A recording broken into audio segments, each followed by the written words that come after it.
اعوذ باللہ من الشیطان الرجیم بسم اللہ الرحمن الرحیم الحمد للہ رب العالمین والصلاة والسلام علی اشرف الانبیاء والمرسلین وآلہ الطیبین الطاہرین المعصومین ولعنۃ اللہ علی اعدائہم اجمعین اما بعد فقد قال اللہ تعالی وتبارک فی القرآن الکریم بسم اللہ الرحمن الرحیم وَأَقِيمُوا الصَّلَاةَ۔ قرآن مجید کی آیت کے ایک ٹکڑے کو تلاوت کرنے کا شرف حاصل کیا۔ اس میں پروردگار ہمیں یہ حکم دے رہا ہے کہ نماز کو قائم کریں، ہم نماز پڑھیں۔ الحمدللہ مطہرات، پھر اس کے بعد مقدمات نماز، پھر اس کے بعد واجبات نماز کی گفتگو تقریباً اپنے اختتام کو پہنچ رہی ہے، اور آج واجبات نماز میں سے دو چیزوں کے سلسلے میں ہمیں گفتگو کرنا ہے، اور پھر واجبات نماز کا یہ سلسلہ، بیان کا یہ سلسلہ ختم ہو جائے گا۔ ان میں سے ایک ہے ترتیب اور دوسری ہے موالات۔ خود ترتیب یعنی اسٹیپ بائی اسٹیپ انجام دینا۔ اکثر شریعت کے اعمال واجبہ جو عبادی ہیں ان میں ترتیب شرط ہے۔ حج ہے، جیسے کہا گیا ویسے ہی آپ کو کرنا ہے، ایسا نہیں ہے کہ آپ اس کو ہٹا کے اپنے حساب سے اس کو کرنے لگیں، نہیں۔ وضو میں بھی ترتیب اسٹیپ بائی اسٹیپ ہے، جیسے کہا گیا پہلے چہرہ دھونا ہے، پھر ہاتھ دھونے ہیں، پھر مسح کرنا ہے، پھر پیروں کا مسح کرنا ہے، ایسے ہی کریں گے آپ، ایسا نہیں ہے کہ الٹا سیدھا کر دیں، اس لیے کہ واجب ہے، واجب۔ اسی طرح نماز میں بھی ترتیب کا میننگ کیا ہے؟ جس طرح سے بتایا گیا ہے ائمہ نے، رسول اللہ صلی اللہ علیہ وآلہ وسلم نے ہمیں بتایا ہے کہ پہلے تکبیر کہو، پھر اس کے بعد الحمد پڑھو، پھر سورہ پڑھو، پھر رکوع کرو، پھر سجدہ، پھر دوسری رکعت، پھر وہی چیزیں، پھر تشہد، پھر سلام۔ جیسے بتایا گیا ہے ویسے ہی اسٹیپ بائی اسٹیپ ہم کو چلنا ہے، اپنی طرف سے آگے پیچھے نہیں کرنا۔ یہ اس کا اسٹیپ بائی اسٹیپ ہے، بالکل ایسے جیسا ہمارے جسم، ہماری باڈی میں بھی ہم کھانا ایسے تو نہیں ہے کہ کچا اٹھا کے کھا لیں، اس میں بھی ترتیب ہے۔ دکان سے لاتے ہیں، گھر میں لاتے ہیں، صاف کرتے ہیں، پکاتے ہیں، پکانے کے بعد پھر منہ میں رکھتے ہیں، منہ اپنا کام کرتا ہے، چباتا ہے، پھر یہ یہاں سے اترتا ہے، پھر پیٹ اپنا کام کرتا ہے، اس کو ہضم کرنے کے بھی پیٹ میں اگر ہم ڈاکٹروں سے پوچھیں نہ جانے کتنی مشینیں اللہ نے بنائی اسے ہضم کرنے کے لیے، وہ پیستا ہے، پانی الگ کرتا ہے، خون الگ کرتا ہے، ہر چیز الگ الگ کر کے پھر اس میں سے کچھ ہمارے جسم میں لگ جاتا ہے، کچھ چلا جاتا ہے۔ تو اگر ہم اس ترتیب کا خیال رکھیں گے، اسی لیے ائمہ معصومین نے فرمایا کہ چباؤ صحیح سے، تاکہ یہ ترتیب کا خیال رکھو گے تو پیٹ پر بوجھ نہیں پڑے گا، پیٹ خراب نہیں ہوگا۔ جہاں صحیح سے چبایا نہیں وہیں گڑبڑ شروع ہو گئی، جہاں ہم نے رعایت نہیں کی اس کی وہیں گڑبڑ ہو جائے۔ ایسے ہی اگر ہم نے نماز کی بتائی ہوئی ترتیب کی رعایت نہیں کی تو ہماری نماز گڑبڑ ہو گئی۔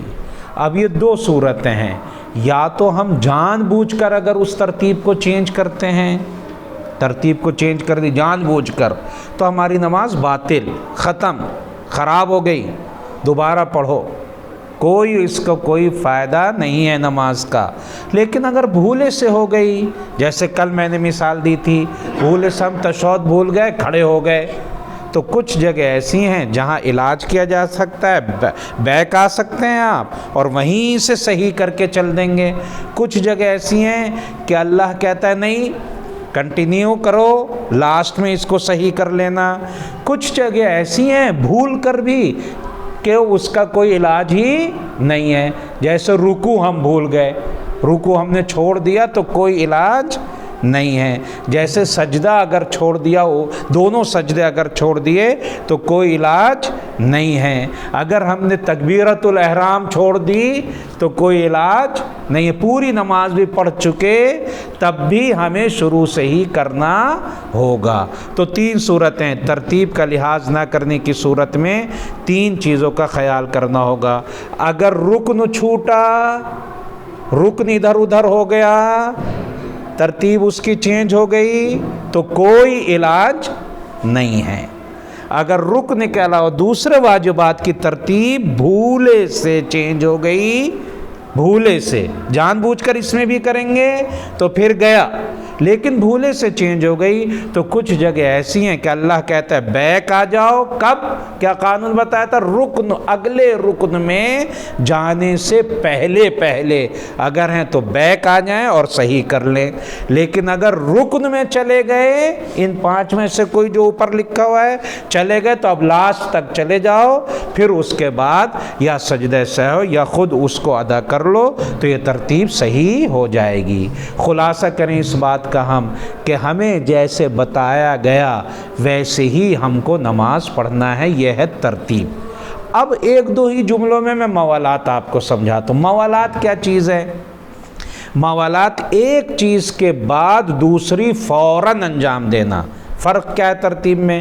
فار ایگزامپل میں نے سورہ حمد پڑھا، آدھے گھنٹے تک میں خاموش رہا، پھر دوسرا سورہ پڑھ دیا، تو اسٹیپ بائی اسٹیپ ہے، آپ نے حمد کے بعد ہی سورہ پڑھا ہے، کوئی دوسری چیز تو کی نہیں، بیٹھے ہوئے تھے، کھڑے ہوئے تھے، کچھ نہیں کیا میں نے، سورہ اسٹیپ بائی اسٹیپ ہے، ترتیب کے ساتھ کیا، لیکن یہ جو فاصلہ بیچ میں آ گیا اسی کو کہتے ہیں موالات، یعنی جیسے ہی حمد ختم ہوئی فوراً دوسرا سورہ، جیسے ہی سورہ ختم ہوا فوراً رکوع، جیسے ہی رکوع ختم ہوا کھڑے ہو جانا، فاصلہ نہ دینا، ان چیزوں میں یہ موالات کہلاتا ہے۔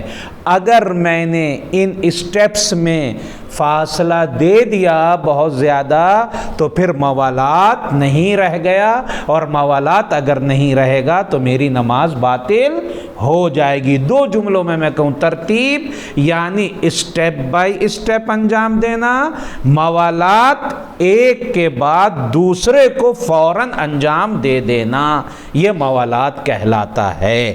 لیکن اگر فاصلہ ہو گیا تو پھر نماز باطل ہو جائے گی۔ ترتیب یعنی اسٹیپ بائی اسٹیپ، موالات یعنی وداؤٹ فاصلہ، ڈسٹینس نہیں ہونا چاہیے، دونوں میں فاصلہ نہیں ہونا چاہیے۔ تو اگر ان دونوں چیزوں کی ہم نے رعایت کر لی تو ہماری نماز صحیح ہے، اور اگر رعایت نہ کر سکے جان بوجھ کر تو ہماری نماز باطل ہے۔ اللہ سے دعا ہے کہ وہ ہمیں ترتیب کے ساتھ اور بغیر فاصلے کے ان اعمال کو انجام دینے کی توفیق عطا فرمائے۔ والسلام علیکم ورحمۃ اللہ وبرکاتہ۔ محمد و آل محمد عجل فرجہ۔